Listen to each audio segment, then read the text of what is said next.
Hello, my name is Wasabi. A while back, I was on holiday in Alabama.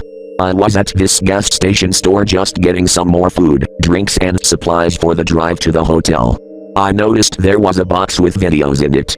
The guy at the cashier explained to me that those videos were found outside the store and that I could take the entire box for free. Seeing as they were all labeled, and that the man was being friendly, I picked up the cardboard box and paid for my snacks.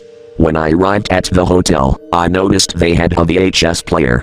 I looked through the videos, and I was astonished what I found. They were tapes of various Pixar films. The eerie fact is that about 5 of the tapes had a stamp that said, "Declined, please destroy, JL." I then realized JL stood for John Lasseter, and that I was in possession of discarded property of Pixar. I put on the first tape, which was a collection of old Pixar shorts. I haven't seen all of the shorts, so I couldn't tell if they were legit. The odd fact about the first tape is that whenever one short transitioned into another short, it was just static. After about 5 shorts, I could start to see something in the static. Before I could clearly see what was in the static, the tape ended. Go figure. I put on the second tape, which had a more familiar name. It was labeled Toy Story Animation Test 01.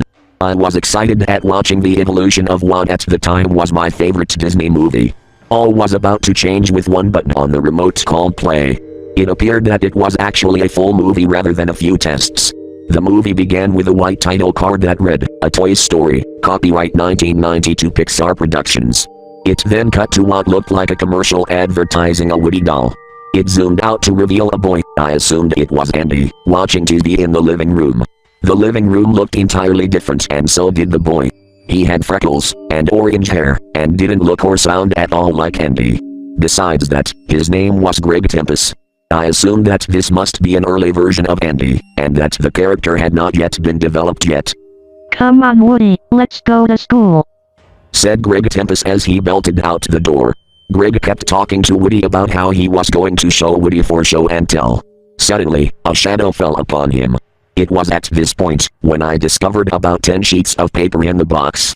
I was shocked to realize that this was the script of this early version of Toy Story. The script read that in this scene, Greg is tormented and attacked by the bully Sid. I found this interesting as Sid and Andy, also known as Greg Tempest, had never met in the finished movie. Much to my surprise, Sid was gigantic. He looked nothing like the 1995 version of Sid, and he was Hulk size.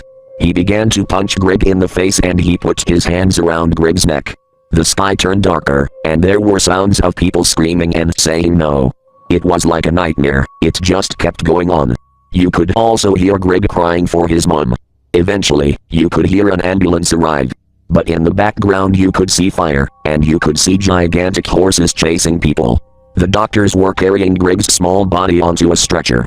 The nightmare moved onto a grave site where it was a cloudy day and there was a church bell ringing and there were gravestones. Remember that this was all computer animated. A faint organ could be heard. The scary part is that there were pages missing from the script that were lying on my bed seconds ago. It cut to static and then it resumed to an early version of the scene where Woody is calling a meeting for all the toys about Greg Tempest's birthday party. It was all in Russian and the sky was dark outside. None of this movie made any sense, and nothing fit together. It cut back to static where it showed Greg getting tortured by 2 very big men in a tool shed. I vomited when I saw this and I kept seeing Sid's creepy face fade in and out. Finally, one of the men stopped and bellowed, "You're too old for toys." I looked back at the script to find some information on the early Toy Story. The cast sheet was missing most of the characters, and had characters that either were deleted from the film or appeared in the sequels. For example, the Prospector and Bullseye were in the cast list, no sign of Jessie though. It mentioned other characters like Scooter the Walrus, Mr. Wiggly, Scar Bear, and a character called Dino Ray, which I presume was an early version of Rex.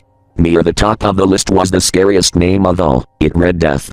I looked back at the TV and it was now browsing through a Dark Owl's toy barn. The store was closed and the camera was moving back and forth at all the aisles. Some of the toys didn't even exist yet, such as Tickle Me Elmo. There was a line of toys called Satan and Friends, and a sale for something that resembled Toy Story 3 on Blu-ray. I froze in shock at the latter, because Blu-ray wasn't even invented yet, nor was Toy Story 3 in development, or so I thought. It then cut to the Owl's Toy Barn commercial that appeared in the final film, except the Buzz Lightyear toy was called Lunar Lenny, and he was a green alien astronaut. It zoomed to Woody, who was complaining about Lunar Lenny. It then for some reason cut back to the scariest scene where Sid is ripping Tempest's stomach open by using Woody and his foot. Sid then stops, and looks towards the camera. He begins to walk over until his face is covering the entire screen. He gives this creepy smile. Suddenly, the TV caught fire. The entire hotel was on fire, and everyone had to get out fast. I forgot the tapes, so they were burnt. I tried to reach Pixar, but all the calls are computer automated and they ask you bullcrap questions. Even though I still have nightmares about the early Toy Story, I only wish I could have watched the rest of the tapes.